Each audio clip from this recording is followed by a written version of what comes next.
see the enthusiasm and energy that NCUC members have for their work. Thanks, Wolfgang. I thought I'd take a slightly different tack and just talk about why APC is engaged in NCUC and some of the ways we've brought forward issues of concern to our network through the GNSO path and through our engagement with NCUC. So, I mean, APC does participate in ICANN in the non-commercial user constituency and has really for a long time, before me, Karen Banks and others. And our overall, we decided to come up with a strategy for that engagement. We're not just there for the sake of being present. We have some quite clear objectives around why we're engaged. And they're essentially threefold. The first is to join the dots on our advocacy across the internet governance ecosystem. Given that so much tension in other spaces in internet governance centres or has in the past centred around the role of coordinating critical internet resources that ICANN plays, it makes sense for us to be in that space, finding out what's going on and understanding how it's really working.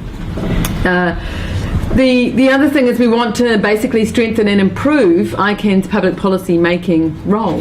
If they're going to be making public policy in ICANN that affects rights, affects developing countries, we want it to be good as it can be with the resources we've got to commit to it. And thirdly, we actually want to support NCUC as a civil society space within ICANN and to strengthen the work of APC members who are there and other civil society groups, especially from the Global South. So it's really clear that's what the strategy is. And it is a very interesting time to be involved in ICANN generally. There's a lot of pressure on the ICANN role from outside, including from governments and the private sector, and almost as many are concerned to see that ICANN is effective as are concerned to see that it's not effective. And so you see a lot of positioning and rhetoric around that, and I think it's good to be involved and make up your own mind about what you see and hear. And the space is quite unique.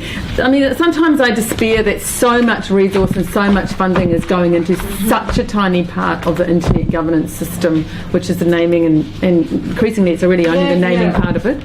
And I see, the multi-million-dollar, resources that are available to ICANN for this. But having said that, that's not a reason not to be involved. I just want to talk about some of the issues that we've been involved, that I particularly have been involved in since I became a GNSO councillor in October 2011. And bearing in mind my first foray into ICANN was not through the non-commercial user constituency, but through the country code top-level domain .nz, because I'm a member of .nz and also on the board of their regulator. So for me, coming into the NCUC and GNSO space, it was quite different. Probably one of the first issues that I was involved in commenting on was the submissions on financial assistance to new GTLD applicants from developing countries.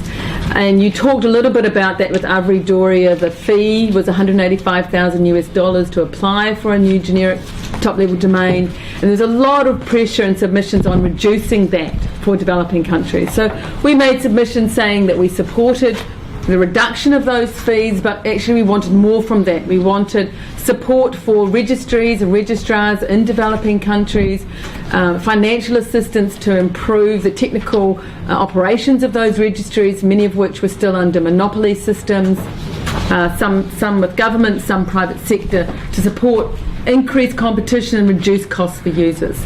So just a really clear, simple way to try and support that process.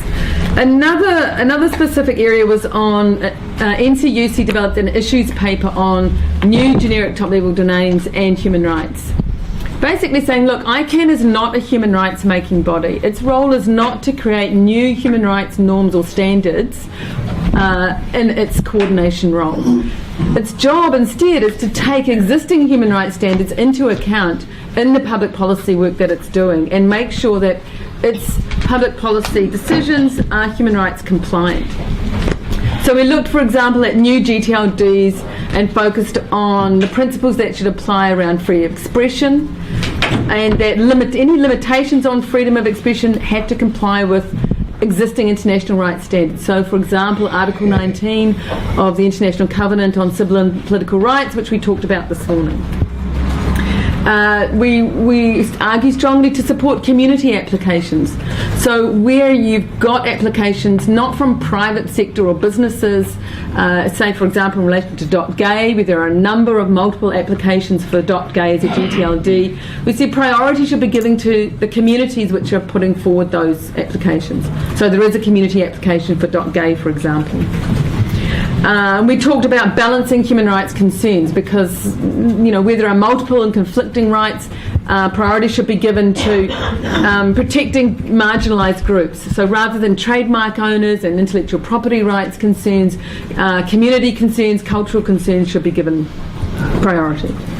And also that in relation to the GAC advice, we were saying, look, GAC members do not speak for civil society. They should be making sure that, if they're there representing the views of Egypt or Turkey or Uruguay, that they've spoken to civil society in those countries, they've connected with internet governance processes, and they're actually representing diverse views. And often those views that GAC members put forward are never consulted with publicly in the countries locally. So, and we were able to, release our own issues paper, have engaged conversations with board members about that, and say, we're going to be watching your decisions for compliance with these standards. We focused in particular also on suggesting there be human rights impact assessments of new of public policy processes. So, what are the likely impacts on free expression or privacy from, for example, the WHOIS review or from privacy related proposals? We also wrote a letter to privacy commissioners when we were concerned about the WHOIS recommendations, asking for them to please pay attention to these issues and to bring their privacy expertise to bear, because in fact there's really no privacy experts in the there's only one privacy expert on the new working group, and she's a former privacy commissioner from Canada. So we wrote letters of concern, and we had civil society, for example, I think Derechos Digitales from Chile wrote to the board of ICANN in support of these privacy concerns and civil society perspectives. So there are a number of examples, there are other examples I can use about how we've tried to bring forward these concerns, and very clearly trying to link what's going on in other internet governance spaces with this very specific narrow mandate that ICANN has to coordinate public policy issues. Wolfgang and others have talked about how sometimes that's successful, sometimes it isn't, but very much one of our strategies in NCUC has been to make visible the debates outside public policy making processes. So in Beijing, for example, we had a side event on policy issues related to new GTLDs to bubble up and allow some space outside formal meeting processes for free expression. So those are just some examples. I'm happy to share others and take questions, but also want to give David Cake a chance to talk about some others.